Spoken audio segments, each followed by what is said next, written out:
May God open our eyes to see, our ears to hear, our hearts to love. Amen.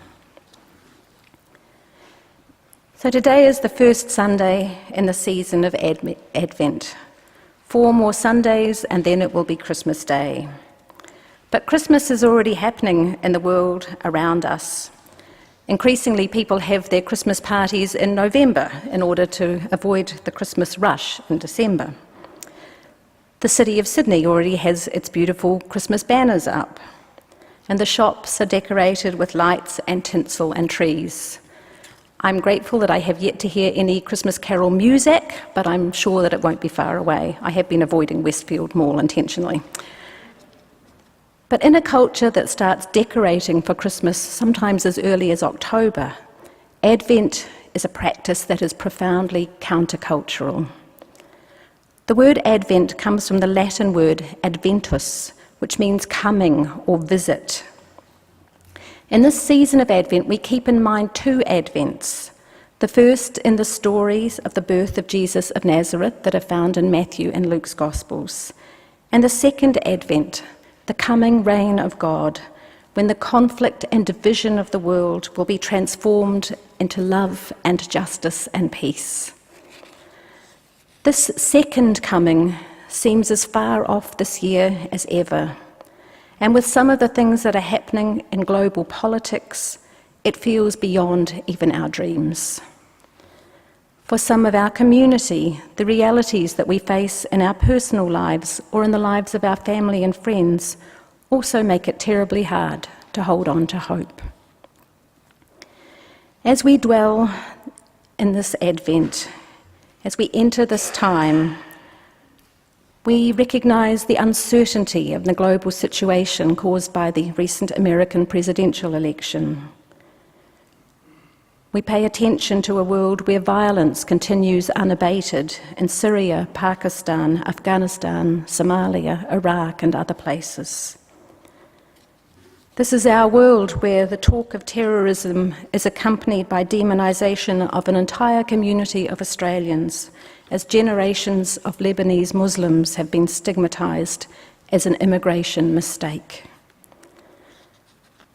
We see the absence of God's reign in so many places, including now in the potentially explosive anger of people who are economically marginalised, and in the damage to the earth that we will leave as a tragic legacy to our children and our children's children.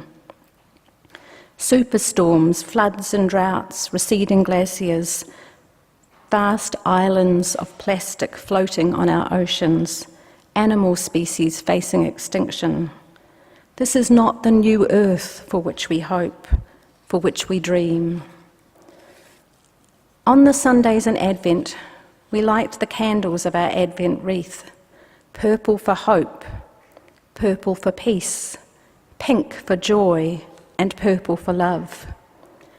But this year at Pitt Street, we will continue to focus on hope through all 4 Sundays in our liturgy and preaching. For 2016 is a year when hope requires our sustained attention.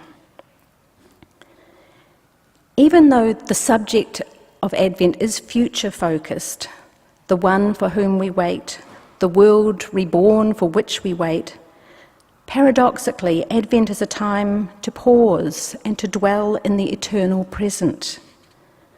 Soon we will turn our attention to Mary, the very human mother of Jesus. When you are 8 months pregnant, you are simply unable to keep rushing around at the usual pace. You inevitably slow down and you watch and wait and wonder and ponder things in your heart. But Mary and the child who will show us the way, the hope of God with us, feature nowhere in the Bible readings for this week. Why, you might wonder, do the creators of the Revised Common Lectionary, which guides our readings, insist on doom and gloom and the apocalyptic end of the world to begin the season of Advent? What's that got to do with waiting for something as disturbing and amazing as God incarnate? The text we heard read from Matthew's Gospel is a favourite of fans of left-behind theology, which excitedly hopes for a so-called rapture in which saved people will head upward to heaven, leaving behind the unsaved who will supposedly face years of horrible torment. It's a passage that has been misread and misunderstood, because while the rhetoric is future-focused, we are simply told that no one knows when the promised one, the human one, is coming. The point of the text is exactly the opposite of trying to calculate the end of the world. The point is dwelling with integrity in the here and now, so that we are always ready for the coming reign of God. The reading from Matthew, in fact, calls us away from future anxiety. We are not expected to know everything, but we are expected to do something. And that something is to live well and to join God's unfolding love and justice. To hold on to hope, even when the signs and portents of our time do not point to light of lights, but to times of troubled gloom. We are called to notice and name the sources and the signs that give us hope. The text from the Hebrew Bible connects us more directly to hope. Isaiah's vision has resonated with Christians and Jews and secular people down through the ages. Swords into plowshares, spears into pruning hooks. Isaiah's vision was articulated more than 500 years before the birth of Jesus. His context was Jerusalem before the exile. Not Jerusalem in its glory days, but Jerusalem destroyed and burned by conquering powers.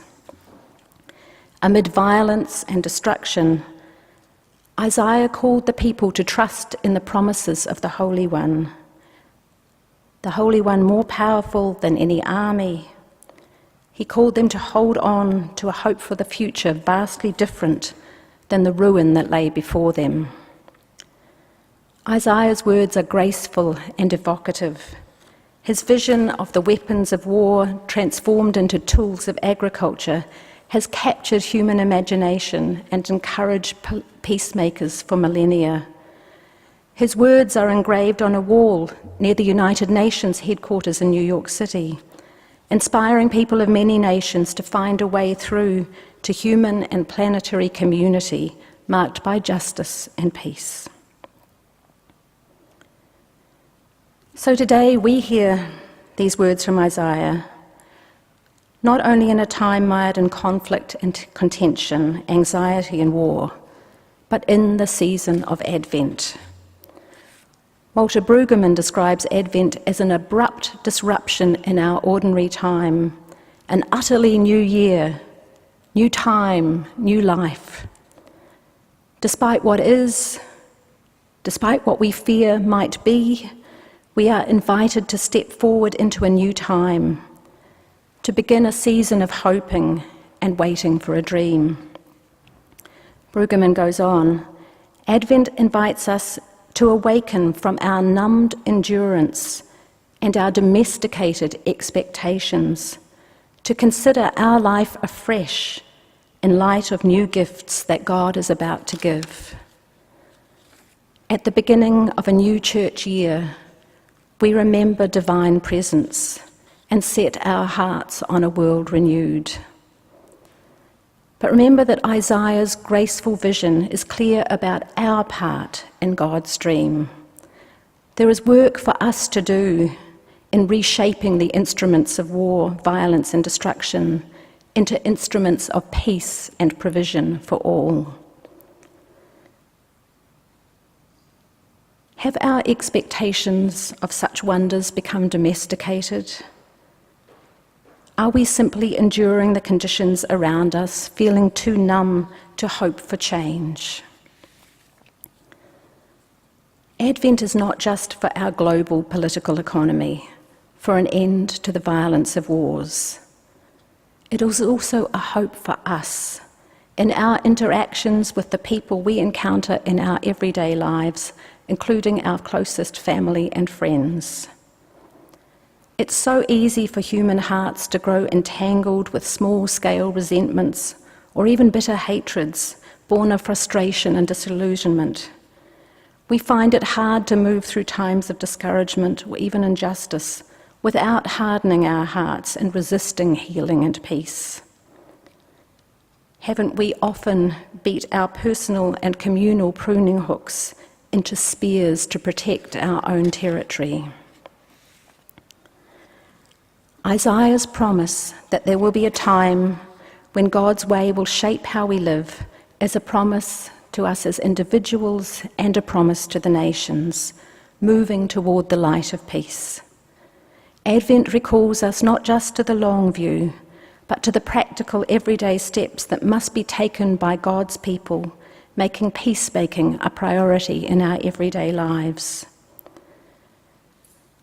During this season of Advent, for the sake of peace, we can take real, concrete steps to heal division, alienation, and broken relationships in our family, in our community, and in our world, if we only have the courage to do so.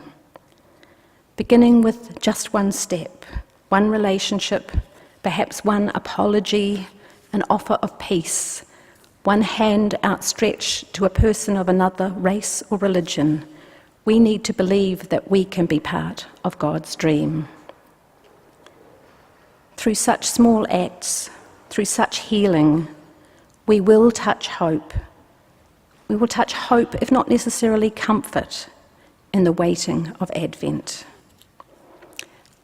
I want to conclude my reflection by drawing your attention to the intriguing sculpture on the table in our midst, created by renowned Sydney artist and Pitt Street member Michael Buzzacott. This sculpture will accompany our Advent journey. In this work, Michael has taken rigid, cold steel and transformed it to evoke the fluidity of the natural world, to represent the softness and delicacy of a bunch of flowers. This sculpture speaks to me of the Isaiah text with the peaceful hope of swords into plowshares, and of another Hebrew Bible prophecy that we will hear in Advent, the promise that the desert shall bloom. Out of an unlikely, apparently lifeless source, we are assured that joy and beauty will come. The divine presence is at work in the world, in and through us, and wherever people are touching hope.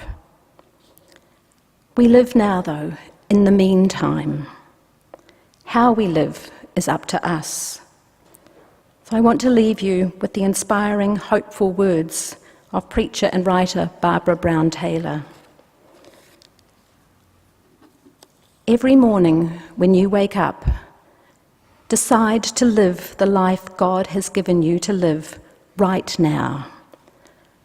Refuse to live yesterday over and over again. Resist the temptation to save your best self for tomorrow. God bless your Advent path. Amen.